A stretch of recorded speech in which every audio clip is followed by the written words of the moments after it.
এমনকি কোন সাহাবীর পেটে যদি ক্ষুধা লাগতো, ঘরে খাবার না থাকতো, তারা বিশ্বনবীর কাছে চলে যেতেন। তারা বলতেন, নবীর চেহারার দিকে তাকিয়ে থাকলেই আমাদের ক্ষুধা মিটে যেত। বয়স্কদের সাথে, অ্যাডাল্টদের সাথে বিষ্ণু ইসলামের আচরণ কেমন ছিল, বড়দের সাথে কেমন আচরণ করতেন আমরা আসুন দেখি। সাহাবারা তো সবচাইতে বেশি বিষ্ণুনবীর সঙ্গ পেয়েছেন, তাই না?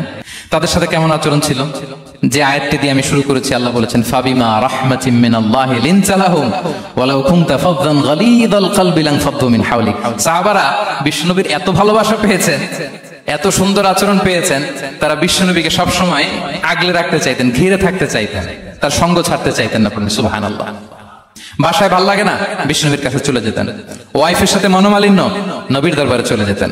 এমনকি কোন সাহাবীর পেটে যদি ক্ষুধা লাগতো, ঘরে খাবার না থাকতো, তারা বিষ্ণুনবীর কাছে চলে যেতেন। তারা বলতেন, নবীর চেহারার দিকে তাকিয়ে থাকলেই আমাদের ক্ষুধা মিটে যেত।